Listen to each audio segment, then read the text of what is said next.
Okay, good. So I will have some time in the afternoon to make some set up some Skype conversation with Germany. Good. Yeah. I will need to do that. Maybe run finally, get some running done. Okay. Good. Okay. As for photo, a photographer is coming here.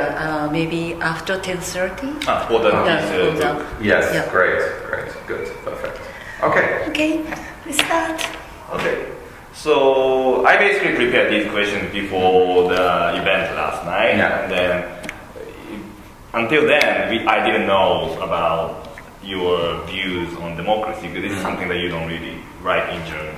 No. So I recently gave a TED talk on this, but so I thought that was like very interesting, and then maybe we could sort of use that part as well in this book. But then what I prepared in this interview is more like the connection or like the importance of neorealism, this new current of neorealism. It's not really well understood in Japan yet. People got to know you, but not Bogosian or Ferraris. Okay. So I sort of prepared these questions based on what Bogosian or the Ferraris are trying to do. But they don't go that far to build some theory on democracy or capitalism yet. And I thought you could do that. So I tried to ask you these questions based on the new approach of neorealism. And then, so we begin with your critique, or the neorealism's critique of postmodernism, and how the neorealism can sort of offer an alternative understanding of truth and universality and so on. And then maybe if we have time, I would also like to ask you about your critique of the universe, natural science, but maybe for this book that's more of greater interest if you talk about democracy. Of course, I follow you. Okay. Then maybe my questions are kind of hard, not for you, but for the leaders of this book. That has to distribute well. And we cannot talk about realism all the time, but I know that you are very good at providing concrete examples and then talk in a very clear and easy manner. But I'm not, maybe. So my questions might be hard, but you can sort of... Okay, I'll break them down. Break it down, and then... But you can also speak very clearly, and then I will edit later and then arrange things, and then maybe add some introduction for the readers who are not familiar with your philosophy and so on. But maybe still we can begin with the very basic idea of your book, Warum es die Welt nicht gibt. Maybe we come back to this later. I love to see what this looks very interesting. Okay, I'll break So maybe you can sort of talk about why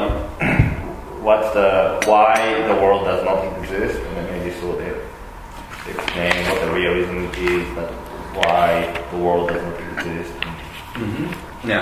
So basically, realism is recognition of what exists, right? So you're a realist, like in a general realistic attitude, right? Not in a specific philosophical sense, consists in not denying the facts. A realist is happy to accept the facts and adjust her attitude to what is out there, in the most general sense of the term. Right, so that's generally what realism should be. Right, adjust your attitude to how things are. You're a realist if you think that this is what you ought to do about a specific topic. Right, and this, as we know from our own lives, can sometimes be hard. If you're in a personal crisis, right, then there's exactly an adjustment problem of the sort. Imagine you have a lethal disease, right? Now you're a realist about this if you find a way to deal with it, right? So generally adjust your thought to the facts. That's roughly what realism is. Now, new realism, or the claim that the world doesn't exist, begins with the following thought. What if we adjust our attitudes to everything that is? Okay? So we don't limit our realistic attitude to a specific kind of entity, such as, the galaxy or the universe as a whole, or politics, but we generalize the attitude. So we really want to be realists about everything. Now the next question is there such a thing as everything about which we would want to be realists? Can we unify our realist attitudes? So should a realist be someone, a realist about everything that is worth being a realist about? Should such a realist think that there's one overall object or domain that she is a realist about? And now the answer is no, because there cannot be such a domain or object. So for realistic reasons, I'm realistic about the real, we cannot unify it. That's the outcome of the argument. The argument's shape can be illustrated with very simple thought experiments that are very familiar, I guess, to people, such as the following, right? If the universe, say, everyone tells you the universe expands, that's fine. But if the universe expands, what's the space within which it expands, right? If I expand the balloon, there's a space within which I expand the balloon. And it just doesn't make sense to think that I can expand the balloon without the space into which I expand it. So if the universe is everything there is in space and time, I can't expand it, right? Now, if that is correct, this intuition, it's not correct in physics, but if this intuition is correct, then this raises the question, what is outside of the universe into which it expands? Now imagine you answer the question, such as with the multiverse, right? Maybe there's space for the universe, right? Now, next question I want to know is, what about the multiverse? Now we go one level up, right? So we know in this level is embedded in a bigger level. Fine, let's go one level up and look at the situation that we're in. And then we'll realize that, again, the same question that can be repeated. Right? Now, well, what about the multiverse? Where is it? If there's a space for the multiverse to be in, then the next question, then we go one level up. And you see, we cannot stop. Where would we stop? There's absolutely no place to stop. Or even more simple, that's my favorite scene from the Planet of the Apes, the old one. But this is very well known from literature, philosophy, and painting, such as Borges' wonderful short story, The Aleph, right? So imagine you meet a painter, and the painter is drawing a painting of a beautiful landscape, right? Mount Fuji, whatever, right? And so the painter paints Mount Fuji and some flowers there, with great detail and an interesting style, and everyone's impressed by his use of color. And now I come by and ask him, this is a great drawing of the landscape, you forgot one thing. What did I forget? Well, you are there, you are in the landscape. And then the painter says, oh yeah, right, I forgot that. I should be in the landscape. So he paints himself into the landscape and his painting. And then I wonder, really, is this a complete painting? It's like, yeah, you told me that I was missing, now I'm on the picture. And then the next question I ask him is, but look into your drawing. On your drawing, you draw yourself, right? Drawing, and on that drawing, you are not that yet there. And it's like, oh yeah, I forgot that. So in the painting, he now adds the painter and the painting. And then I tell him, sorry, your painting isn't finished yet. In the painting, there's a painter painting a painting. But on that painting, there isn't a painter. So this one isn't complete. And it's like, yeah, damn, I forgot that. And you can see, the painter cannot finish his painting. Whatever the painter does, he will never be able to paint a painting of the situation that he's in. And this generalizes. So there's absolutely no way we can give a full account of the situation that we're in. Because if we do this, we give an account of giving an account of the situation and so on ad infinitum. This is why adjusting our attitude to reality means that we can never fully adjust to our attitude to a full reality. Because adjusting our attitude is itself part of that reality. So that's roughly the line of thought. So this argument demonstrates with mathematical certainty that if you're a realist at all, then you do not believe that there's a world to which you adjust your attitudes. There are specific situations to which you adjust your attitudes. So, when you watch a no play, you adjust your attitudes to the movements and the sounds. When you're a physicist, you adjust your attitudes to quarks and gluons, say. When you're a politician, you adjust your attitudes to the will of the people and political fights with the opposition. Right? But there's no such thing as the world to which you adjust your attitudes. So maybe one more important point that is very linked to your work, that adjusting to everything, and then you also say that unicorn exists. Yes. And that's very weird to usual people. Why do you say that? Yeah. So imagine you watch the movie The Last Unicorn, which I guess was also popular in Japan in the 80s or whenever The Last Unicorn was. But there are lots of unicorns and figures like that. I mean, we're in Japan, so pick your favorite manga character. But let's do it with the unicorn, because that's always my example. So, you read a novel, or you skip through a manga containing a unicorn, or watch the movie The Last Unicorn, right? Now, what are you adjusting your attitude to when interpreting the movie The Last Unicorn? Now, there are two options. The first option is you say there aren't any unicorns. Unicorns do not exist. But that's not correct. You're adjusting your attitude to the unicorn when interpreting the movie. It is true about the movie that it shows you a unicorn, right? Not a cleverly disguised pony that pretends to be a unicorn. That would be a bad interpretation of the story, right? So, according to the story, this is clearly a unicorn, and not some perverse pony. That means that you're adjusting your attitude to a unicorn. You're not adjusting your attitude to a unicorn outside of a movie, because there are no such things, right? So unicorns are in movies, in stories, and so on, right? But not in Tokyo. Well, also careful, this doesn't quite work, because someone could dress up as a unicorn, and this makes things more complicated. But generally, there are situations such as movie watching, manga reading, dreaming, fantasizing, and so on, where you do adjust your attitude to unicorns. So you are a realist about unicorns because this is what attitude adjustment is. Realist, right? There are true or false beliefs about unicorns. Therefore, there's attitude adjustment. Hence, unicorns exist because by definition of existence, the one that I give you, right? Everything exists to which you can adjust your attitude. That is a consequence of giving up on reality as a whole. But biology said the unicorn doesn't exist. Yeah. Well, not quite.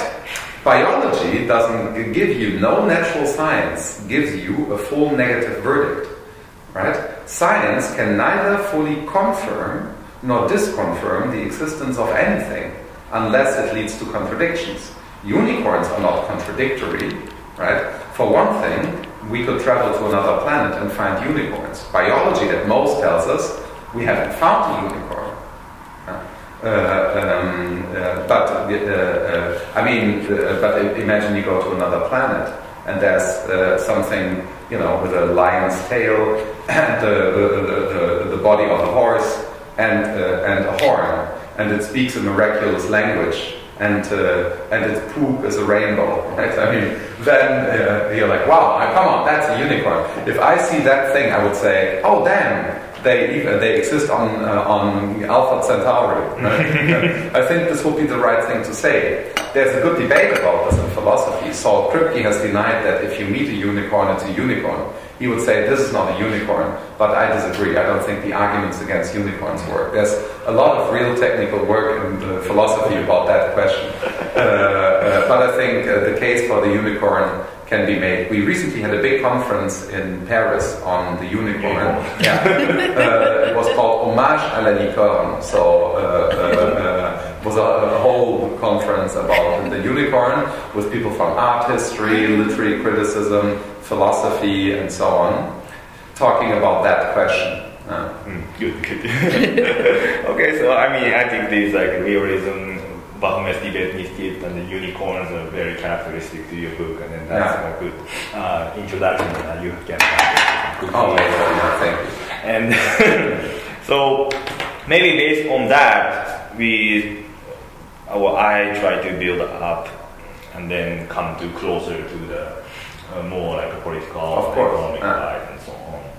It has something to do with this because, as you will see, economics and politics are much more like adjusting your attitude to unicorns than adjusting your attitude to whatever the scale of the universe. The one reason I wanted to talk about this issue of neorealism to the more political and economic context is the word postures is very popular even in Japan. And Oxford English Dictionary chose the term postures as the word of 2016. And in that sense, the normative power of truth and universality is actually shaking recently, and people have lost their belief in more like objective values and other norms and so on.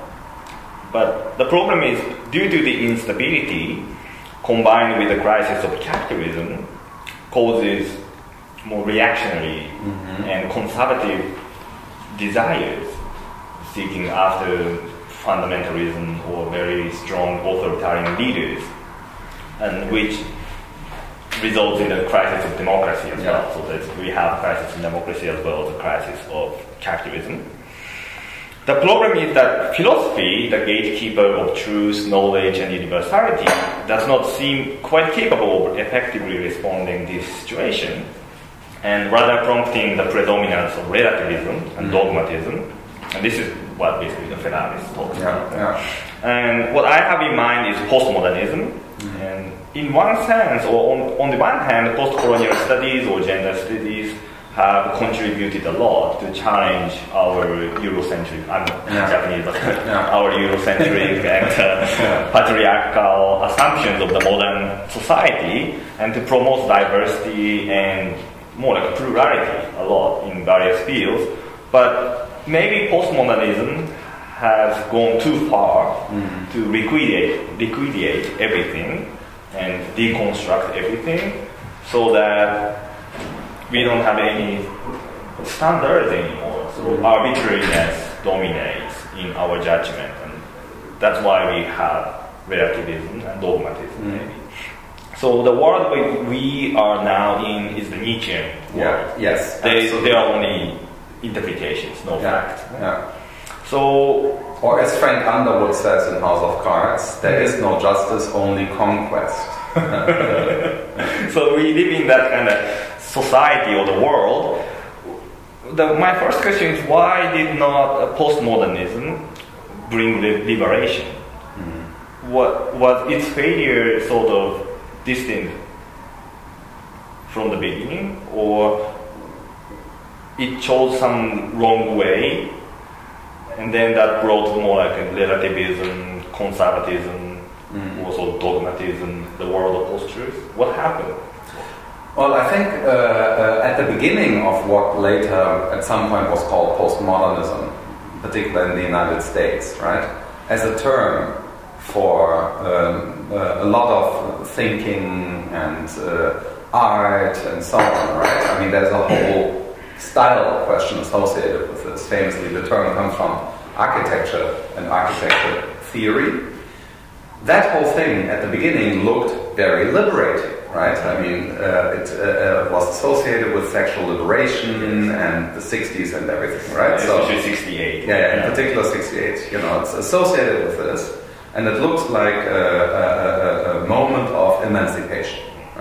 This is how it looks at first glance. But now let's look closer, right? Who are the heroes? Habermas already pointed out that the whole thing wouldn't get off the ground without Nietzsche in particular, right? Nietzsche plays a huge role in it, a certain interpretation of Marx, right? Not quite Marx, but that's the debate that we would have to have. Clearly a certain interpretation of Marx and psychoanalysis, right? I mean, this is the big thing. Look, we need to liberate. But the basis of this liberation is quite weak, because the liberation from the get-go, from the very beginning, is a denial of the facts. The whole thing is in denial. So there is emancipatory activity, right? You know, people in Paris against the war in Algeria, right? People objecting against Vietnam and so on. So this is indeed an emancipatory act of liberation from, in favor of universalism. This looks all right. But the philosophical foundation of it, of this activity, is unbeknownst to the agents, the exact opposite of what they're looking for. So they liberate the people in light, for instance, of their particularity, right? We're all for the Algerians, let them have their culture. We shouldn't bring French imperialism. We're all for, right? So they are for a form of, they think they're for plurality and diversity and so on, right? But on the assumption that this has a specific meaning. So the whole thing is based on theorizing. The theorizing, however, is deeply flawed. Because for one thing, Nietzsche is not an emancipatory thinker. Nietzsche is the maximally conservative thinker that you can get. He's not by coincidence Hitler's favorite philosopher, right? To the extent to which Hitler cared. So the Nazis were pretty right in claiming Nietzsche for them, because if you look at what Nietzsche says, early to late, Nietzsche defends slavery. Nietzsche very clearly thinks there should be slaves. Otherwise, they cannot, the blonde beast can't exist. And he wants to be the blonde beast, or at least prepare the ground for the blonde beast, right? Which he did.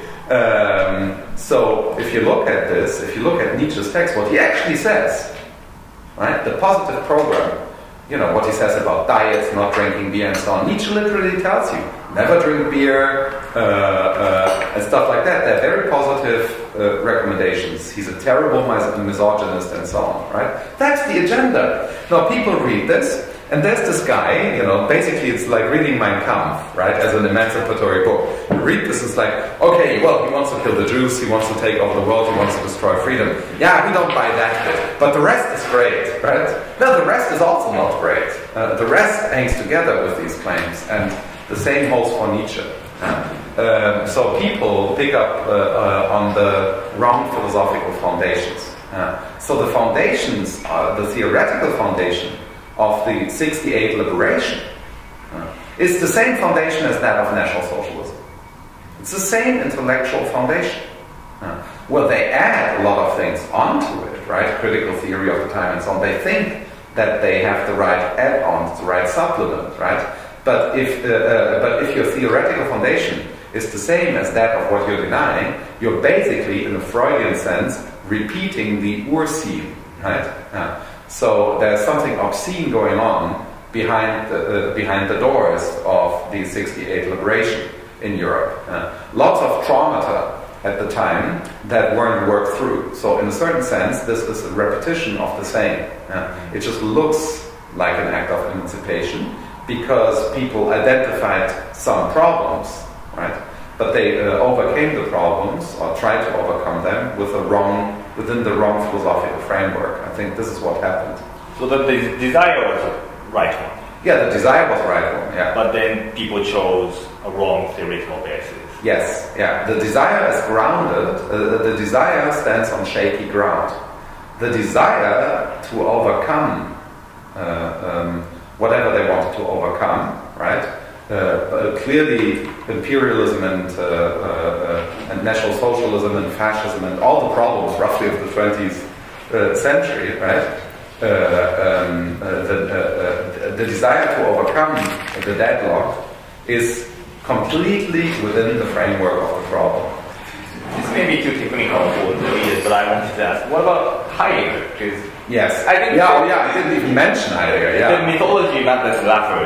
Yeah. There are some commonalities with the Heideggerian idea, the Etsu and that kind of idea, very Heideggerian in some sense. Yes, so, yes, yeah.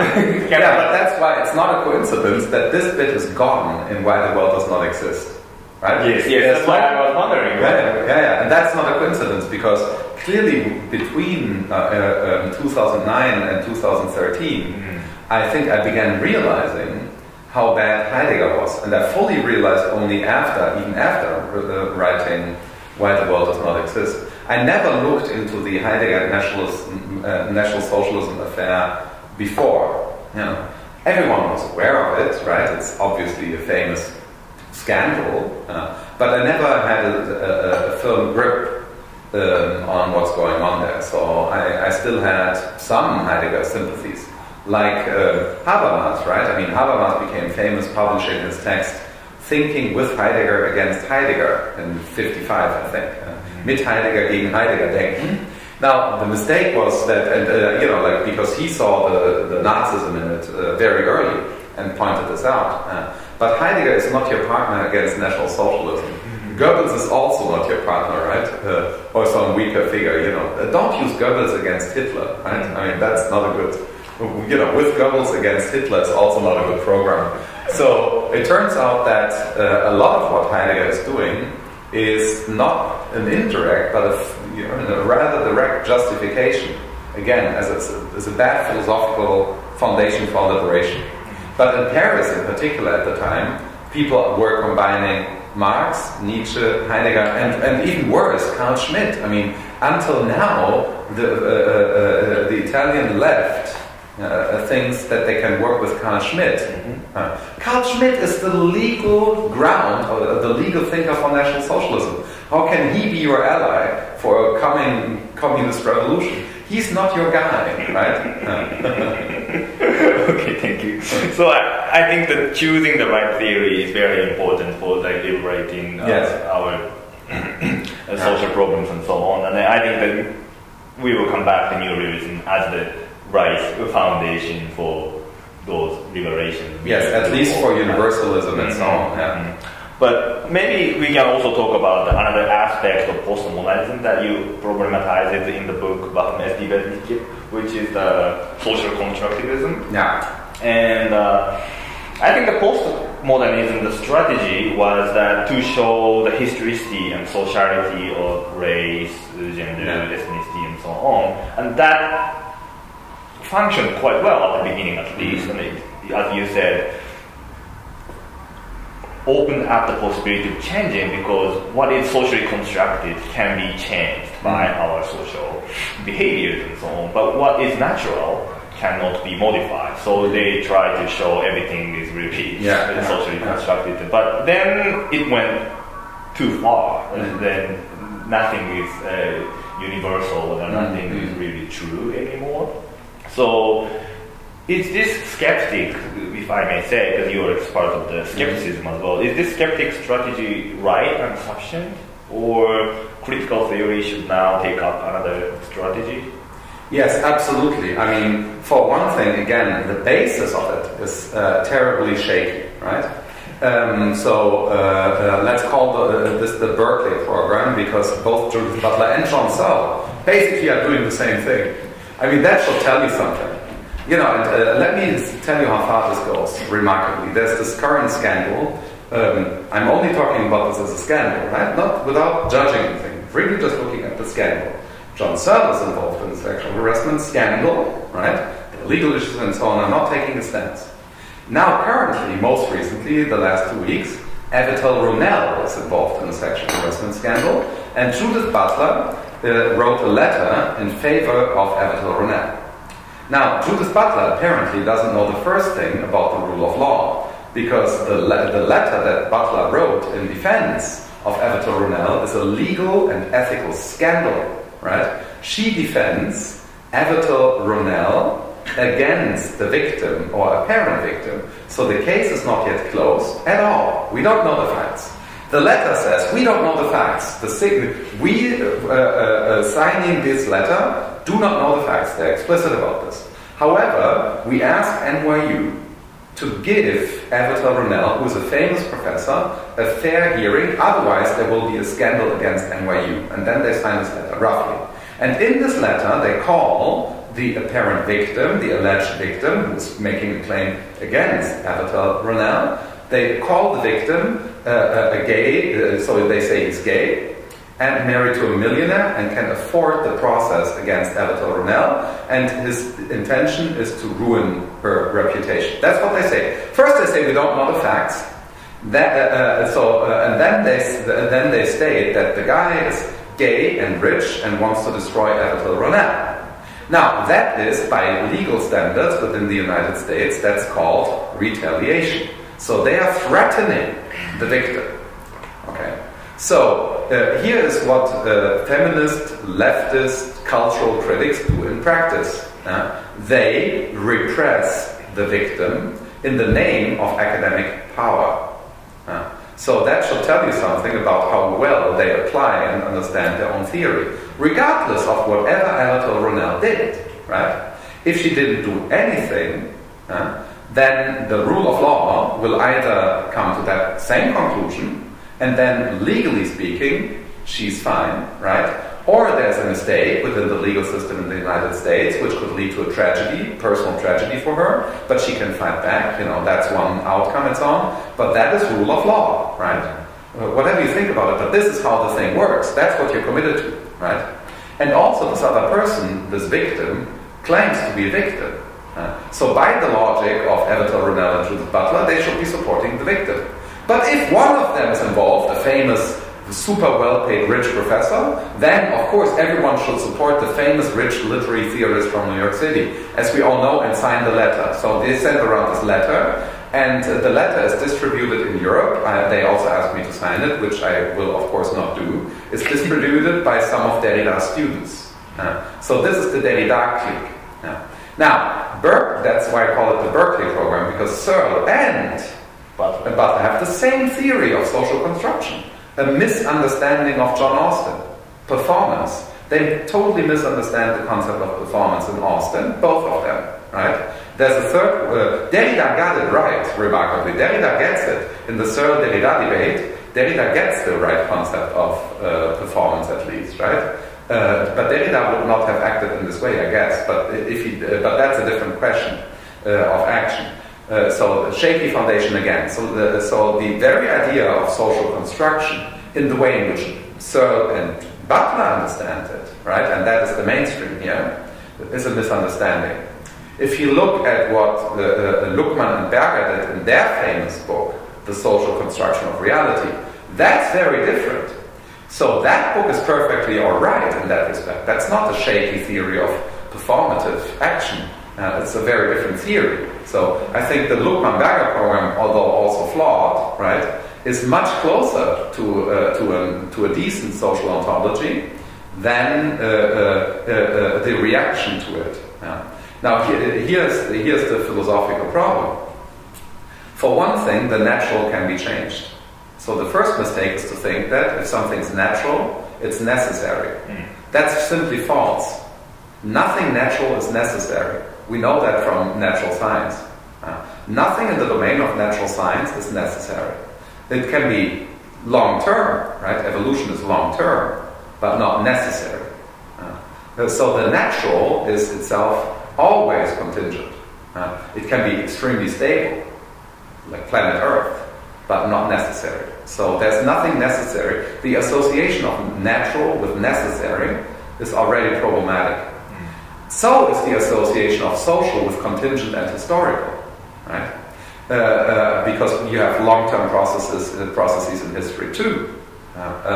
So take the Egyptian Empire, right? Now, voila, that's if you like a social construction, but that's a long-lasting thing, very long-lasting, very stable, right? Very hard to change. So nothing in the social is such that it is likelier to change than the natural. So that nature-society distinction, plus the associated modalities of contingency and necessity, doesn't correspond to the facts. So that's simply not correct. Plus, take race and gender and so on, in our perception of race and gender, which is flawed, right?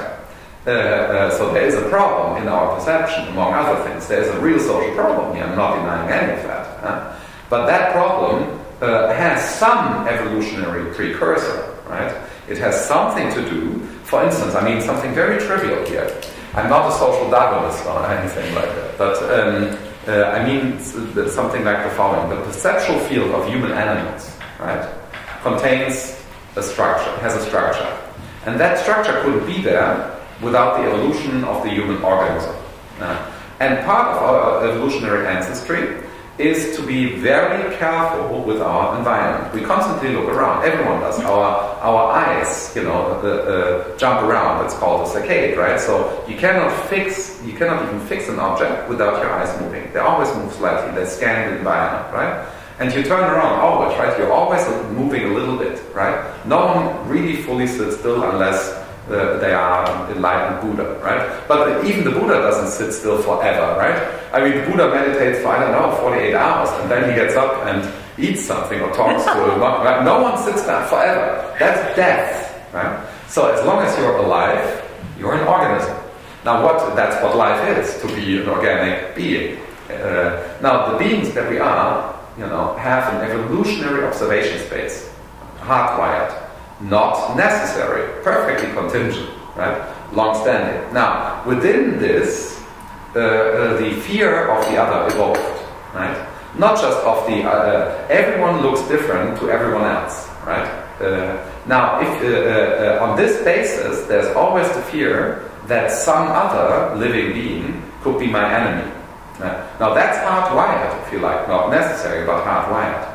Without this, there wouldn't be racism. Not because races are natural entities. We know there aren't races, right? It's a question for biology. Are there human races? And I think the answer is no, there aren't any human races. There's gene expression in humans, right? And the phenotype that is a result of gene expression has certain geometrical properties.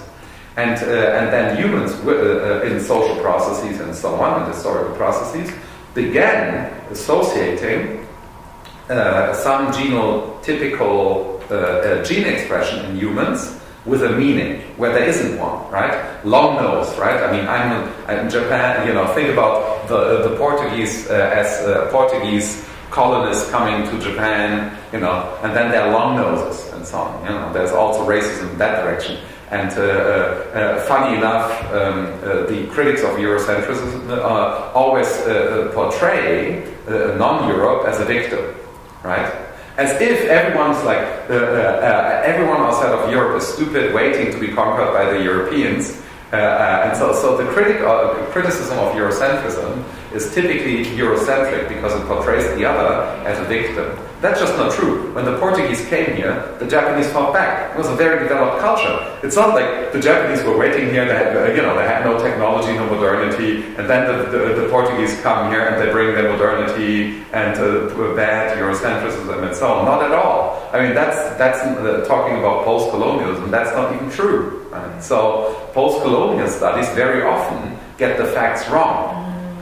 Of course colonialism is bad, right? Morally bad. It's not hard to show why. If someone comes to your town and tells you how to behave and otherwise kills your family, that's bad, right? There's no question about that. We shouldn't be discussing whether colonialism is good, right? We should all agree. If there's a debate about that we had, then I think, again, we have facts. I mean, there are moral facts about why colonialism is bad, right? But colonialism or imperialism is not a European invention. That doesn't get the historical facts right. Not to mention, we're in Japan. Japan's imperialistic, and like Japan is one of the leading in its history, one of the leading imperialist cultures, right? Think of Japan versus Korea and China and so on, right? So the very idea that post-colonial studies will be a European problem is crazy by itself, right? There was colonialism in Mesoamerica among the pre-modern, what we call pre-modern cultures, right? So first of all, we should get the facts right. And some of these facts will be natural, and some of them will be social. Now, what is it that makes a social fact social is a good question, of course. Is it construction? Now, if construction means that literally construction, like we constructed this building, humans did, right? Well, then of course society is constructed. It's an artifact like a table. But I think society is much more like a table than like a mental entity. But the performativist turns, in both Searle and Butler, make social facts look like hallucinations. John Searle thinks that you kind of hallucinate the value of a $20 bill, and Judith Butler thinks that you hallucinate race. And that both are wrong about that. The logic of it is not hallucination; it's misguided perception. So there are some facts, right? But the facts are misrepresented, and misrepresentation of facts is very different from construction of new facts. So we don't construct race; we misrepresent something about humans as race, where there isn't any race. So there is no race, and then people begin representing something about humans as race. They make a causal mistake. Racism is a mistake about the causal order. Right? The causal order is not such that someone who looks a certain way, in virtue of looking a certain way, alone is doing certain things. However, the fact that people look a certain way is causally active, right? To the extent, for instance, to which they are repressed. If you are, from Black Africa, right? You're a black person, with dark skin color and certain genotypical gene expression, and you are in Europe, in white Europe, if you like, whatever, you walk around in, Eastern Germany or Poland or some such place, right? Where most people, by statistical coincidence, don't look like you, then this will feel odd, right? But if I go to the Congo, I will also feel odd because everyone sees me. I would feel like everyone sees me, right? So in that case, and this will be causally active, right? So there is a causal reality to the perception of race, but not to race, right? There's an indirect causal contribution by race. And this is what it is. So I'm giving you, right, the sketch of a description of what's really going on. You see how I would fill this in. Whereas the Berkeley program, the performance people, would think the whole thing is just a hallucination. We can make it go away, right? Like this. We can snip it away.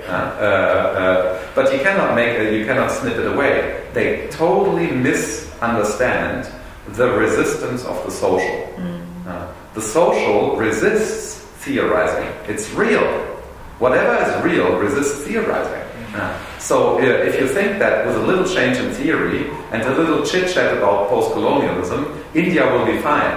No, India will not be fine with a little chit-chat about post-colonialism. That's not the problem, right? Post-colonialism got them Modi. India is in very bad shape. I mean, people are hardly talking about this. Everyone's talking Trump and so on, but no one's mentioning India. Very bad shape, right? Now they are post-colonial, democratic, everyone is talking about post-colonial studies and so on. India is leading in it. Now, did it get them anything? The situation, like in many other places, got worse because the theorists who would be in a position to actually criticize the action of the government or powerful people do not even see the problem. Maybe that last point is interesting. Maybe can you sort of elaborate on how that problems of postmodernism, which is like relativism based on Nietzsche and prejudice theory, and this Berkeley social constructivism leads to the sort of post-truth. Yeah. Did you know that the city of Berkeley is actually named after the philosopher Berkeley? Yeah. So Berkeley is actually true. So the Berkeley program is also the Berkeley program. It's not a coincidence, right? So Berkeleyan idealism is the basis of this whole thing. I mean, you see the anti-realism is really a problem here. This is really slightly more than just a funny coincidence, right? Not just a funny coincidence. There's real history here driving this. So, because Bishop Berkeley had a lot of influence in the United States at some point, right? So, like all other British empiricists, he has his hands dirty on American soil. I mentioned Hobbes yesterday as a very evil agent. So was Locke, right? So, if you look at what they actually did, also Bishop Berkeley, they're far from innocent. So, their theorizing has deep implications, right? Okay. Now, relativism and constructivism in particular, right, have the consequence that you do not see the facts where there are facts. And if you do not see the facts, you cannot adjust your attitude to them. You're blind to reality. So your theory makes yourself blind to what's really going on. So again, no coincidence that Judith Butler is interested in Greek tragedy. It's Oedipus, it's not Antigone. Right? So it's from a Freudian perspective, if I apply her theorizing to itself, right? Let's use a little Freud. It's interesting that she does not talk about Oedipus but Antigone, right? But the model is rather Oedipus. It's the elephant in the room, right? So they're blinding themselves to the facts by their theory, so they can't see. And as they can see, it's not very hard for the enemy. The conservative, racist, misogynist, and Republican, whatever, right? It's not very hard for the enemy to completely unfold his power. He's not even under observation as he's doing. He's observing. Famously, the CIA even sent agents to Paris to Roland Barthes' lecture courses and so on to study French theory as it was becoming more prominent in the United States. So they were talking about the surveillance state, and as they were chatting about the surveillance state was surveying them, right? And they weren't even aware of this in the least bit. They were completely blinded by themselves to the facts. And like Nietzsche, Nietzsche, by the way, was almost blind. There's an essential blindness to what Nietzsche is doing. In the name of truth and facts. So the remarkable thing for Nietzsche is that this ambiguity, on the one hand he says there are no facts, but on the other hand he wants to bring Darwinism to German philosophy in a very weird way. So postmodern sort of helped the world of post-truth. Yes. Almost post-truth was helped by, so that's why they can speak this language. The very, like something like post-truth, that some politician in Germany, it's postfaktisches Zeitalter. Angela Merkel used this term, right? Critically, she criticized it as she used the term. But the very idea that someone can speak of post-truth, that this is why post, why truth, right? This is a perverse citation of postmodernism. So the perverse realization of postmodernism is already post-truth. Yes, postmodernism is helping the cause that it's fighting. It is a causal, a minor, but a minor cause. It's not the big cause of it. It's a minor cause of an independent development. I'm not saying that Donald Trump wouldn't. The contribution of Baudrillard to Trump is small, but there is a contribution. It's a very small contribution. So many people say that the politics is always full of lies. That's what Hannah Arendt says, but also Plato and Jack Derrida also talks about these issues. And then in the history there's like Watergate scandal or like the Pentagon Papers. But it seems that, at least it seems to me that today's situation of the post-truth is qualitatively different. As far as the lies and fake win, actually. The Pentagon Papers were criticized, but then Trump actually wins. So that's new. Yesterday, Kokubun a little bit mentioned about the falsification of documents by bureaucrats under the pressure from Abe and then his government. So the problem is that Japanese people are already aware of this fact. They actually know that it is actually modified under the order of Abe. And 70% of people, according to the newspaper, thinks that it is done by the politicians. But still, 40% of Japanese people support Abe government. So the falsification of document is not really a big problem to those people. So why do you think these post-truths have so much power, and then the lies and the fakes of falsification don't discredit the power of Abe government, for example, or the power of politicians? And then why are people so attracted to post-truth fakes? Well, obviously, many people perceive, now we're talking again about representation or misrepresentation of facts, right? Perceive social and political and economic reality in a certain way, right? So what do they perceive and how do they perceive it, right? So there's some, if you like, implicit theorizing in common sense and what people perceive and how people jointly conceive socioeconomic and political reality, right? And I think that there's an implicit awareness, right, driving this perception and causing it to slightly misrepresent. There's an implicit awareness that there's some deeper injustice. So our economic success, Japanese is one of the leading industrial nations. So there's a lot of success in Japan. It couldn't be much better than in Japan. There are problems in Japan, right? But where do you want to be, right? In Japan or in Togo, right? There's a nice place in Togo, no doubt, but that totally people think, at least, I want to be in Japan. Maybe you really want to be in Togo, you don't know, but that's the implicit idea, right? I mean, we're doing fine here, or in Germany, or whatever, in the G7 and elsewhere, right? We're doing roughly all right. However, now there's this implicit awareness that maybe we are doing all right because someone else is not doing all right. There's a causal connection between an unbearable suffering and the quality of my life. Now, how do I relate to this?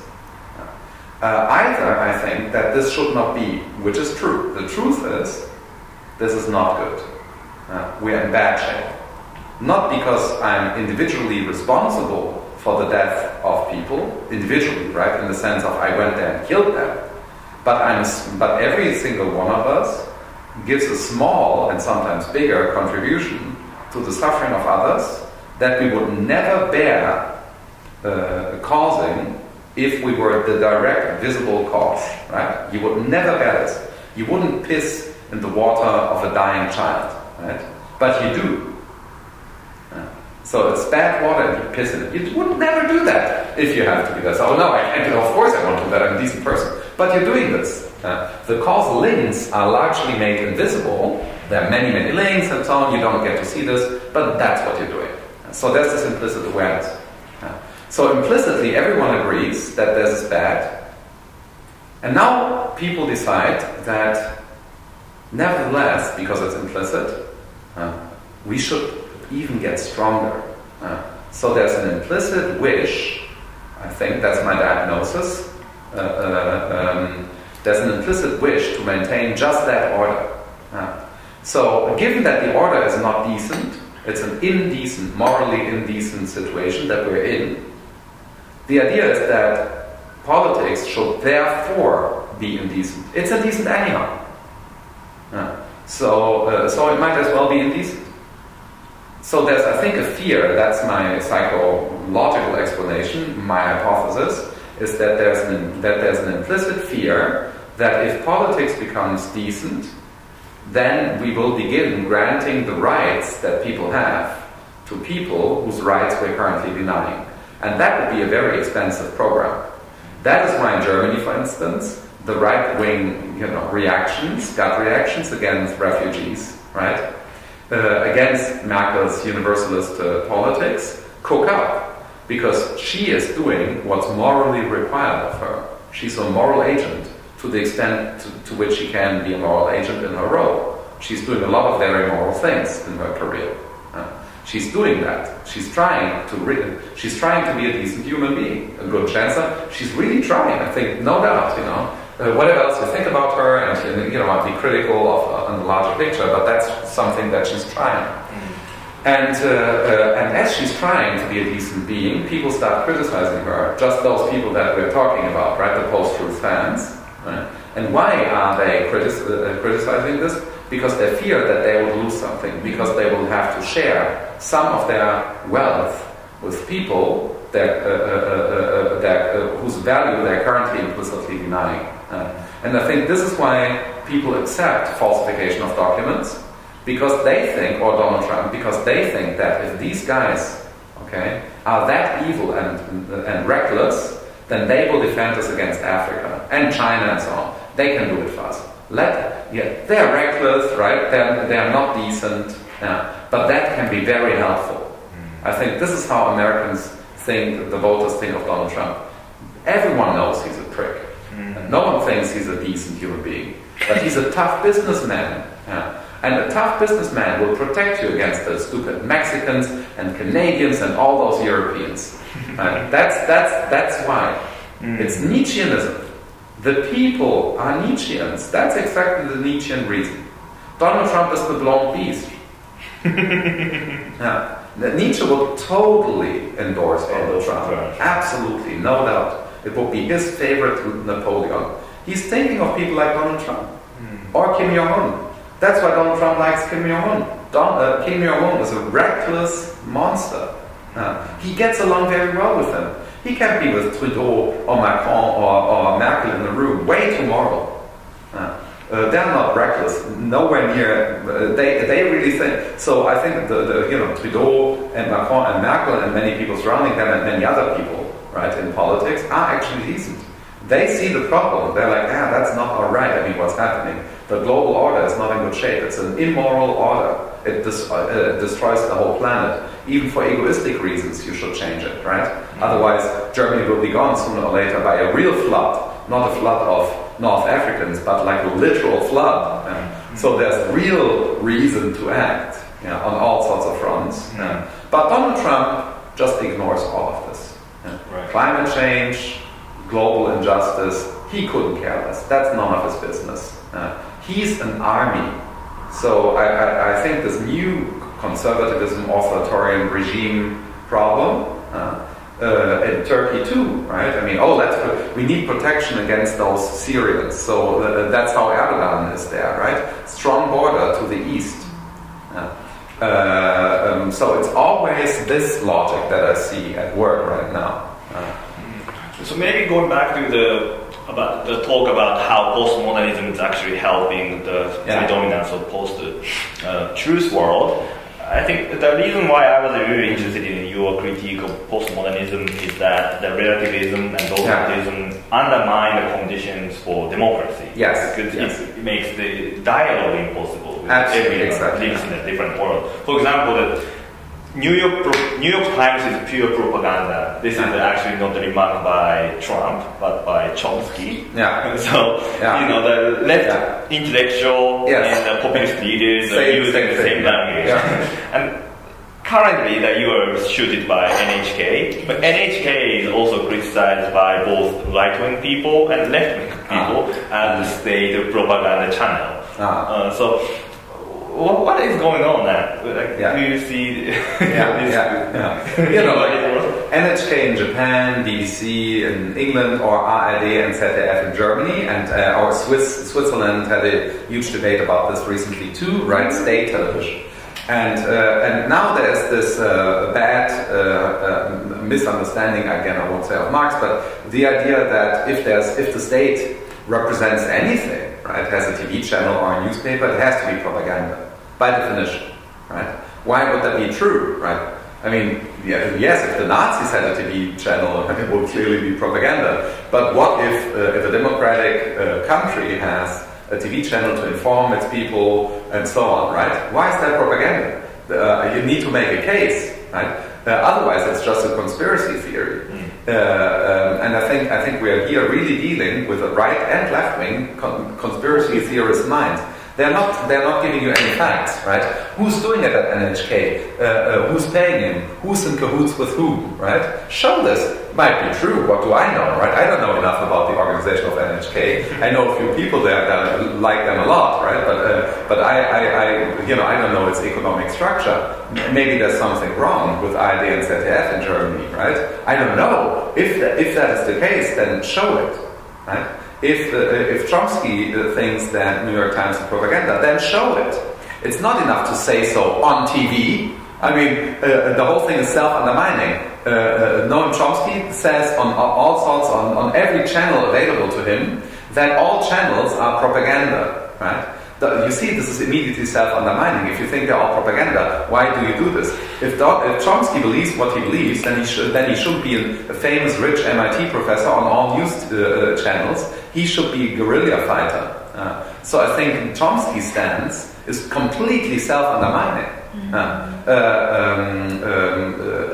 He thinks that something's wrong and he's not doing anything against it. On the contrary, Chomsky, exactly like the theorists that he criticized in the past for points on, he's doing exactly what he's criticizing. Chomsky is, to use a term that might be dear to his heart, false consciousness. And that's false consciousness. I think this is what the false consciousness theorists had in mind. Someone who's who's playing exactly the game of those that he's opposing within that game. It's a move in the same game. It's like, imagine a character in The Matrix says, this is all the Matrix, blah, blah, blah. Well, that's fine, right? But if you use the Matrix to broadcast that everything's just the Matrix, right? Without any specific call to action or proposal, then this doesn't have any meaning. It's just making the case stronger. And indeed, the relativism of it drives people into different worlds. So the relativism of many of these, as you pointed out, right? What's happening is that you get these different pockets, and the idea that people are really different. So the notion of total otherness, which started as an ethical proposal in Levinas, right, turned out to be just the opposite of that, right? So you said, oh yeah, total otherness. And now what you do is you create camp situations for the totally other, right? The Gaza Strip, many places in Africa, and so on. And now you create otherness. You claim, oh yeah, there are others.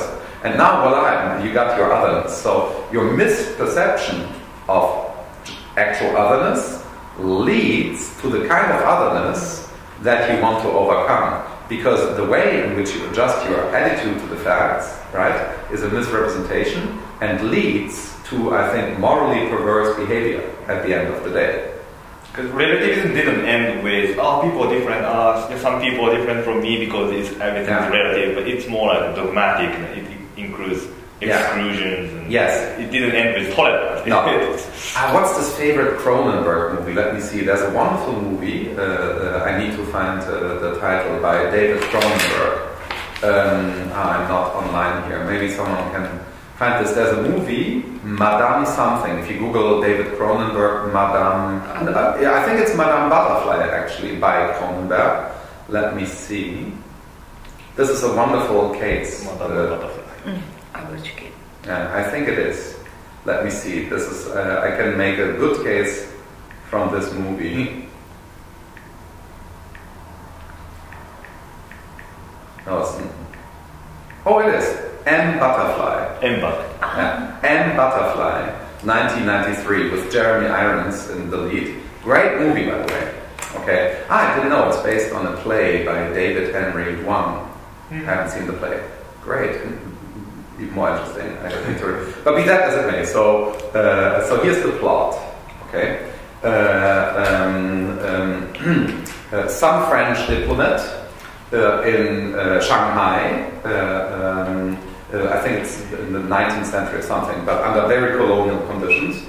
A French diplomat is in Shanghai, and he sees a play, and is not aware that only men can be on stage. He doesn't know the first thing about China. So he thinks that there's a beautiful woman on stage, and he falls in love with her, right? Marries her, takes her with him to France and everything, but she is a Maoist agent and actually a he. So it's a great plot. So this French diplomat, right? And she manages, she tells him, like, oh, we can only have sex in the dark, this is Chinese culture, you cannot see my body, it's an intimate culture, right? You can only take me from behind, it's Chinese. So this guy tells this other guy all sorts of bullshit about Chinese culture and how Chinese culture is so different from French culture, and he buys into everything and falls in love with otherness. Yeah, they're very different, right? But the whole thing is a Maoist plot. And I think it's look at it, the details. We should see the details. Let me see when it's supposed to play. Oh yeah, 64. It's Maoism. Yeah. So okay, and he's the okay. So I love that. I didn't know that. That's additionally funny. The protagonist is called René Gallimard. This is crazy.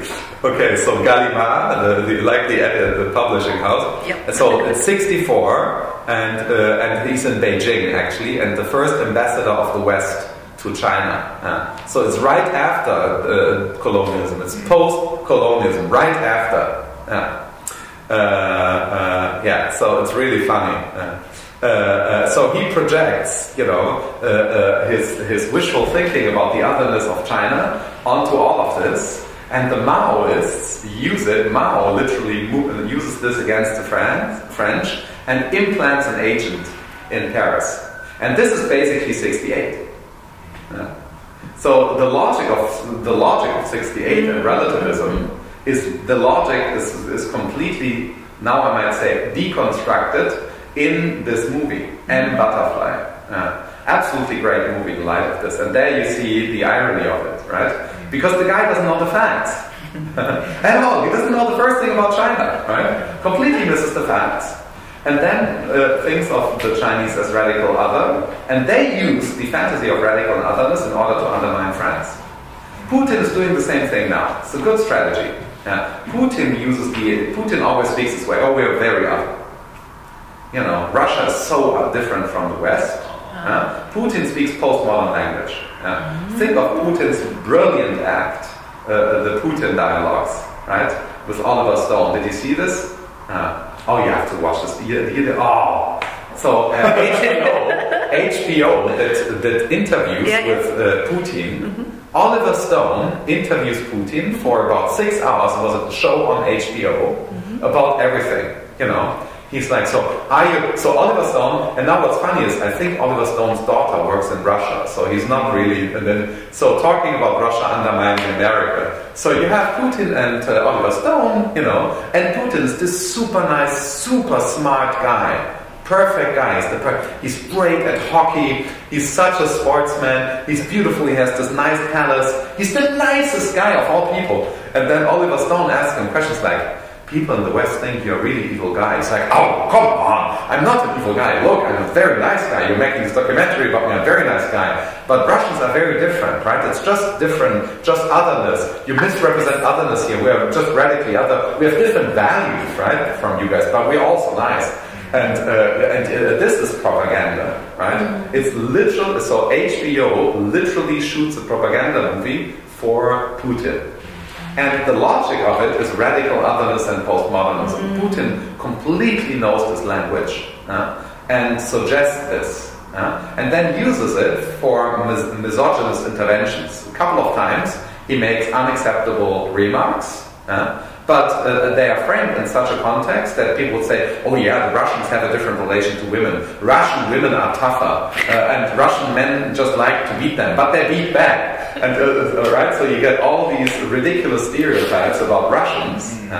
And again, this is that logic of relativism. You think of someone who's different from you, lives in a different place, under different cultural conditions, as radically other, basically as not human. So the relativist dehumanizes the other. That's why this postmodern relativism is always based on the fantasy of the end of man, the end of Foucault's Les Mots et les Choses. Derrida's talk in New York, there's a famous talk by Derrida on philosophy and the end of man. Of course, Nietzsche, the Superman. Heidegger, letter on humanism.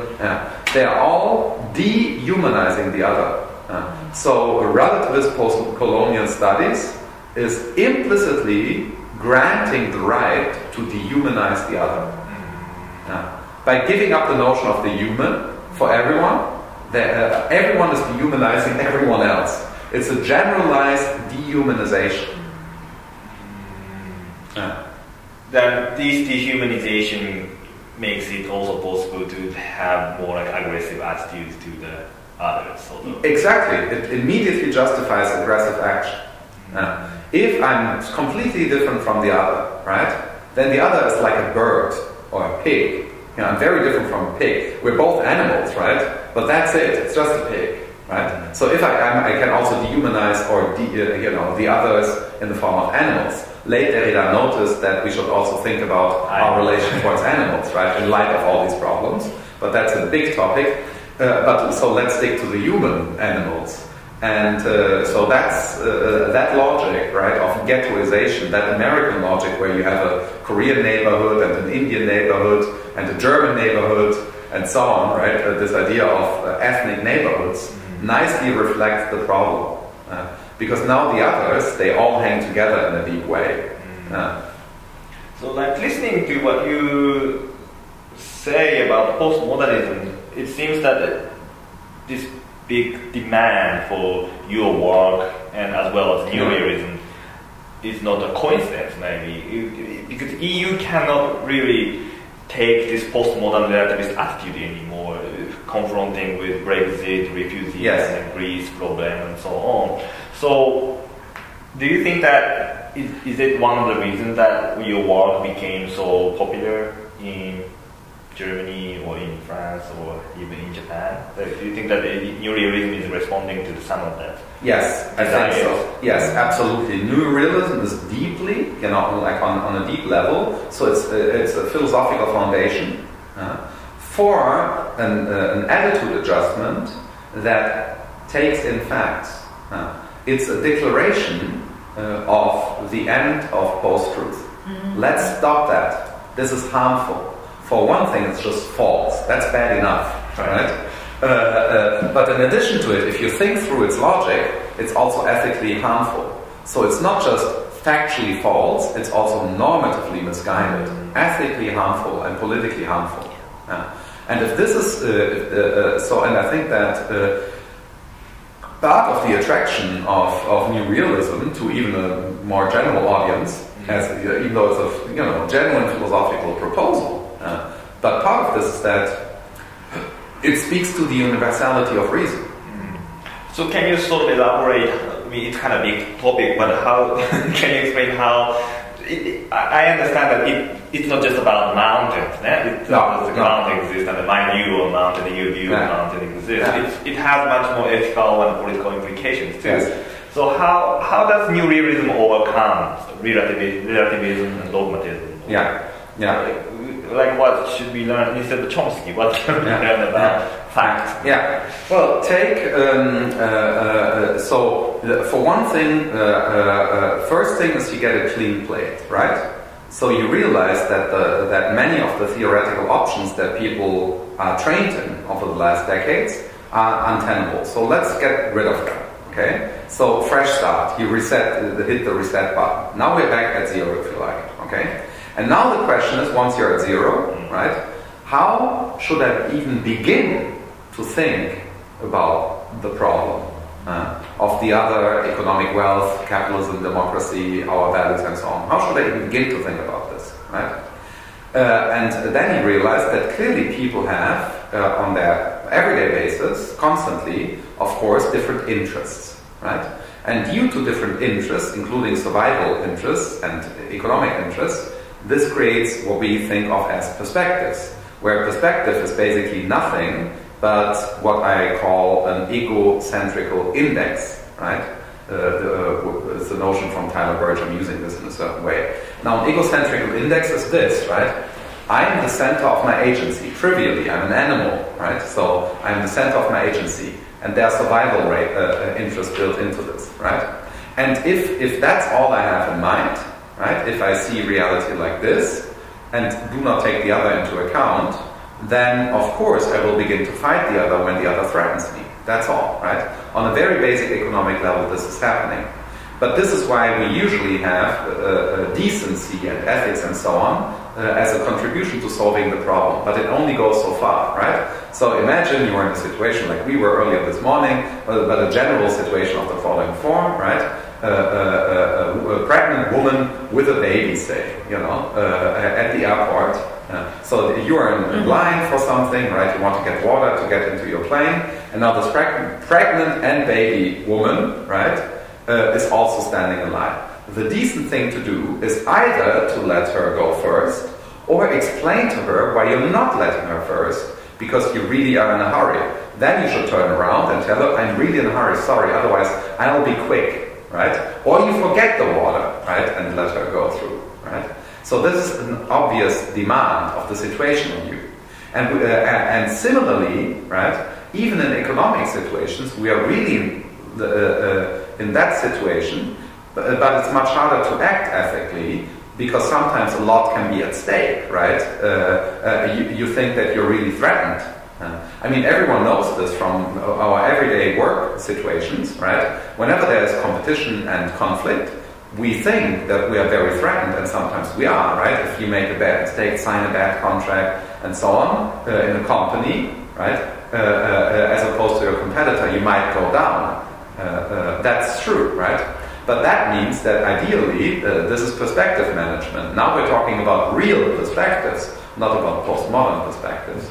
Now, perspective management should be, so there should be now a legal superstructure that regulates perspective management. That's the rule of law. That's the justification for the rule of law.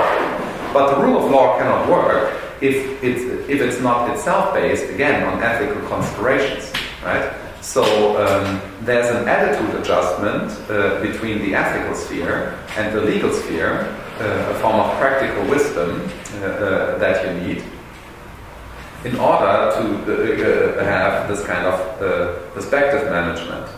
So I'm saying, you see, as I'm rebooting my system with new realism, this is what I would say. Take any concrete situation or deadlock that we're in right now, right? For instance, with Russia. You know, there's some conflict with Russia, and there's a lot of perspective management, say, between the European Union and Russia, or the European Union and the United States right now, right? New realism would recommend, once you reboot, to look at the situation with practical wisdom. So what's at stake here? What are we talking about? First of all, we need the facts. Right? So Donald Trump claims that the European Union is treating the United States unfairly. Maybe he's right. What are the facts? You know, it's not necessarily false only because Donald Trump says so, right? I mean, Donald Trump often says true things. So now I want to know the facts. And the Europeans would need to know the facts. If actually there is an unfair treatment of the United States on an economic ground, then that's a problem. Then the EU needs to change course. If not, then Donald Trump needs to change course. Well, we don't get the facts. What we get instead is the Europeans think that Donald Trump is generally just a problem and so on. Might be true, right? But first get the facts in, and then have the domain of practical wisdom to negotiate a deal that is compatible with universal consensus. But we have no legal order to do that. Okay, so we are in a relativist situation with two isolated worlds, United States and European Union, for instance, right? And there's no common ground, no common legal ground. So the whole thing depends on ethics currently. There is some legal ground, you know, international trade law and so on, but it's very weak. And it's not one established on the basis of practical wisdom. It's purely legal, but without ethical foundation. And of course this is going to go terribly because there's no way we can negotiate the situation in the right way. The situation by itself makes it impossible to find a good solution.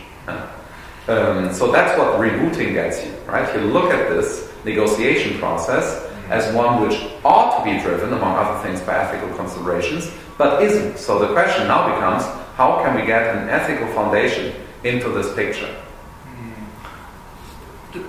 Going back a little bit, you often mention facts, and as well as perspective management. My question is that under relativism, and even in your Zinfeld ontology, there's so many facts, because there's so many Zinfeld, or even in the postmodernism there are so many perspectives, and there's so many facts. So how? But you sometimes say we can have some facts first, and then sort of discuss and build up solutions and so on. Can we actually reach that facts that we can sort of share with different people? I think so. I think this is not that hard. For instance, we know, take the German economy. The German economy is largely driven by car industry.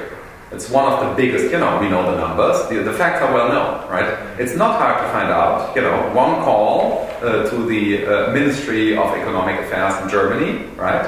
Or, it's not easy, not difficult to get the basic statistics about how much does, in terms of billions, right, or something like that, and percentage, easy to find out, what the contribution of the German car industry is relative to GPI and so on, right? The facts are there, we know them. And now the next question is, this is a fact, right? So that's easy to figure out. Because the numbers aren't even that high, right? So Germany is a fairly rich country, but the number is very finite. If you look at the overall gross income and value that's produced, economic value in Germany in terms of euros, right? If this is your measurement, then you can give the number and you can distribute the cake into percentages. That's very easy. No one doubts those facts, right? These are maybe easier example, but for example, like history, like revisionist debate, and then because I'm asking this because Asahi Shimbun, the one yesterday, is harshly criticized by right-wing people currently, including the newspaper Sankei newspaper, because the comfort women during World War II, some people, right-wing people, think did not exist, and they think this is like fact. What did they think did not exist?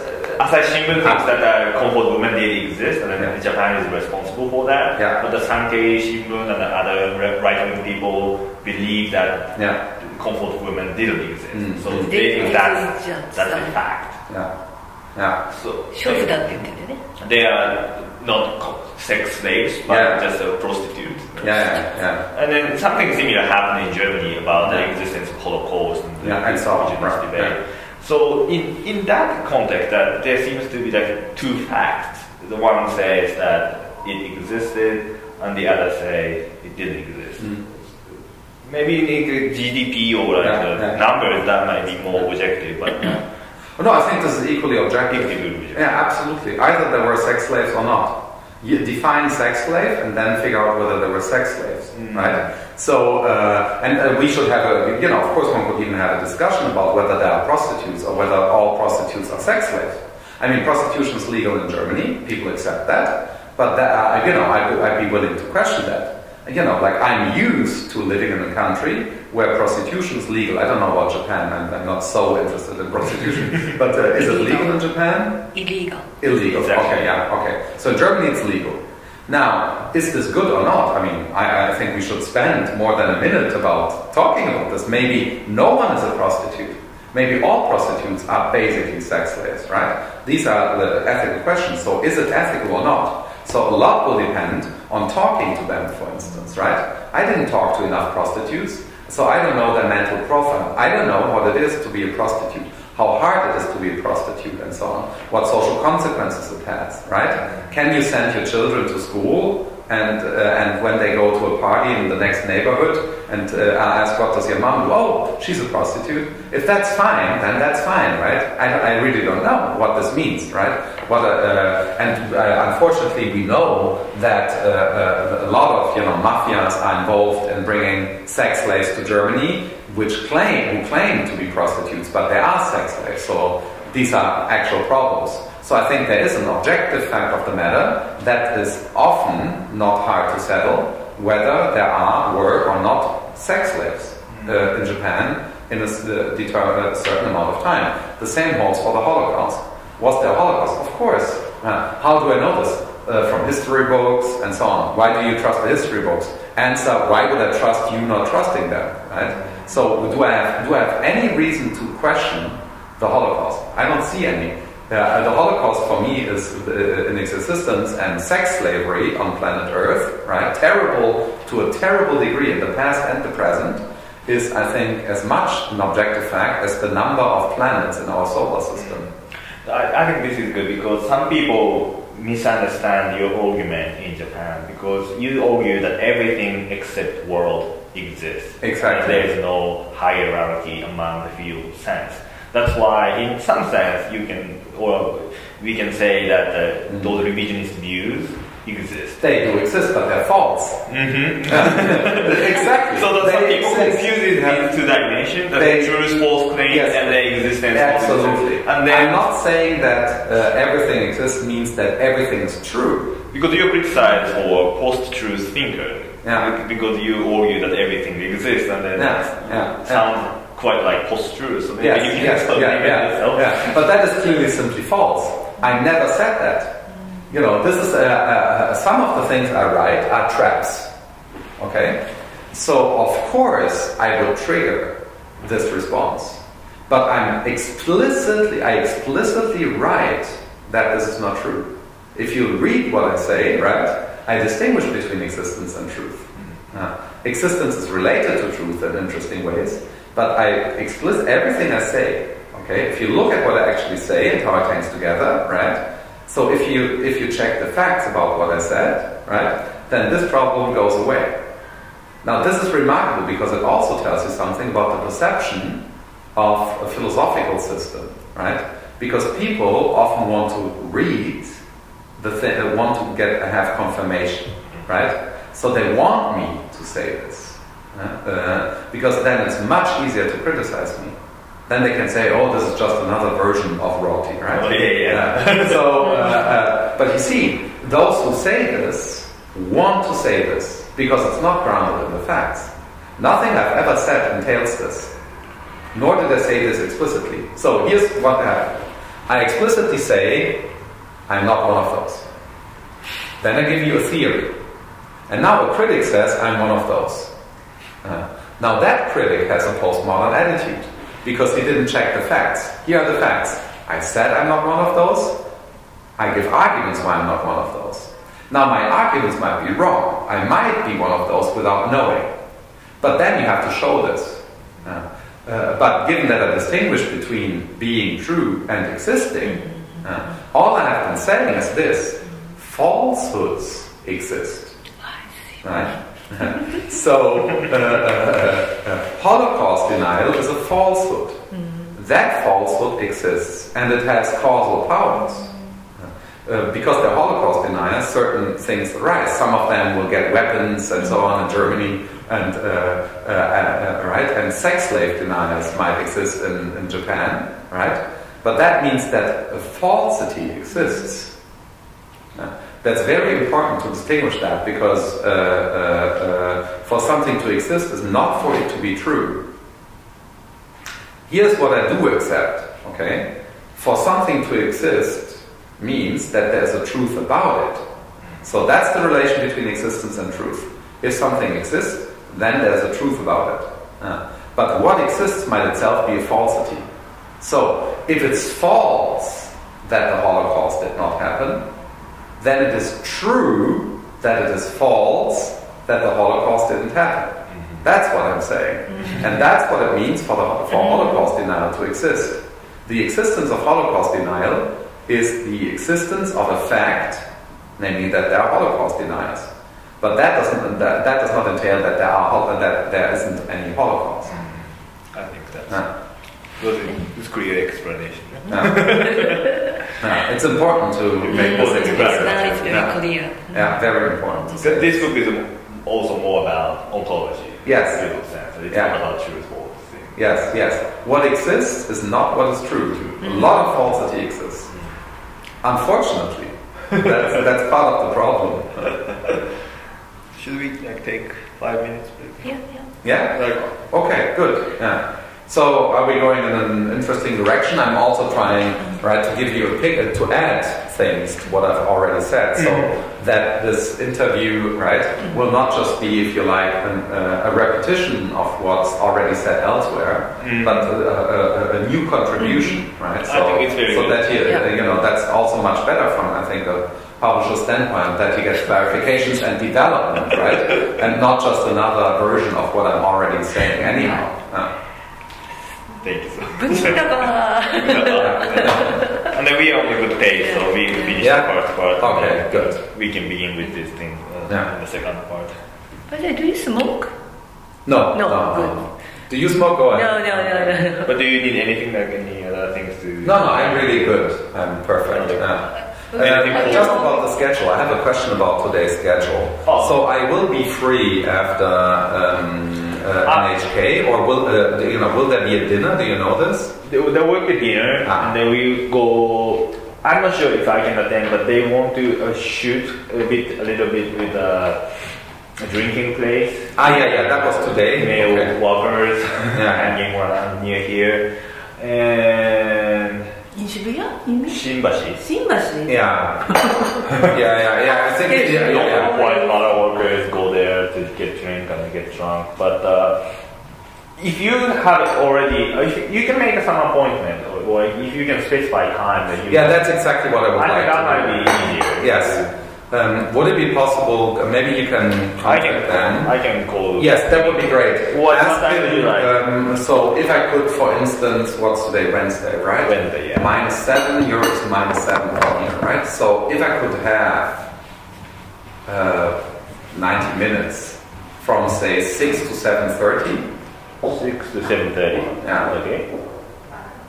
Or maybe even, like for instance, right? Yeah. Then I could schedule a Skype conference. So you need to call Germany. Yes. Okay, I called Amy.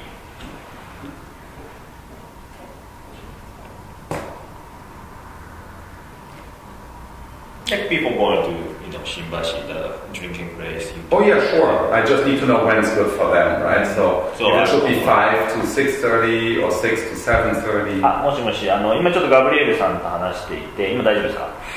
今日そのスケジュールの確認っていう話で、なんかちょっとドイツと1時間半ぐらい電話をして会議をしないといけないことがあるらしくて、例えばその新橋に行く前の6時から8時ぐらいのその2時間や1時間半90分ぐらい時差があるので、6時とか、7時とかぐらいからその収録の後新橋に行く前にそれをやることはできますかっていう要望があったんですけど、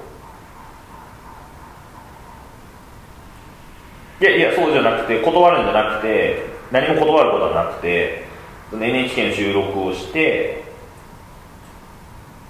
新橋に行く前にっていうこと。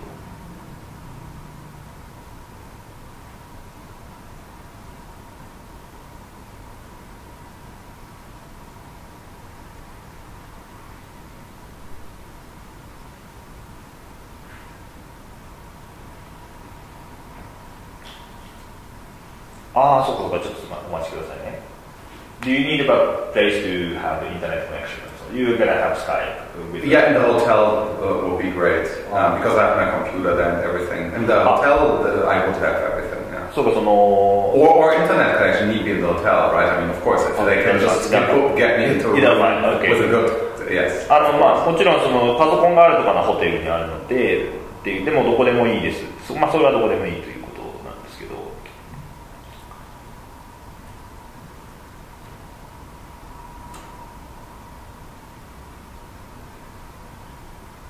そのカンファレンス向こうのドイツ側にも何時からっていうふうに伝えないといけないので、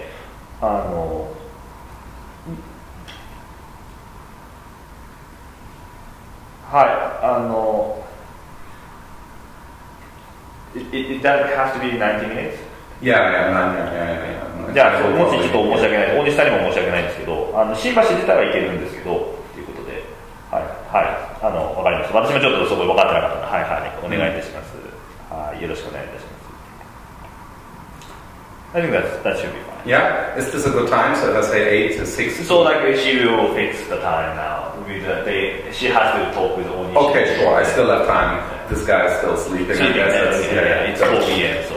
Yeah. He'll be sleeping. Yeah, if he wakes up, he should see my email with my recommendation, and then that's all I need. Could be 5 to whatever is best for where they can embed this. So I'll just quickly go to the bathroom and then we can begin. Yeah.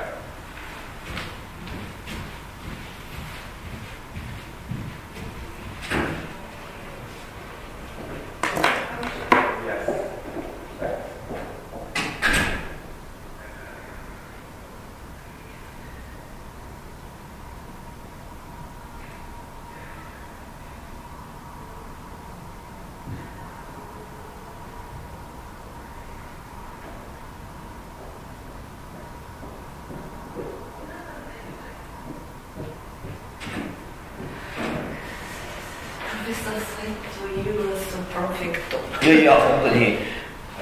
完璧っすね。最後になんか昨日言ってた世界連邦共和国みたいなやつ、はい、ちょっとエラボレートしてくださいみたいな。あれ多分あれエラボレートできないんじゃないかな。エラボレートするの。エラボレートする。あの話入れた方がいいですか。はい。なんかね、UN コミッティでなんかシビルなんだっけ、グローバルシチズンズコミッティかなんかなんかあるって入ってるって言ってた。グローバルシチズンズコミッティ。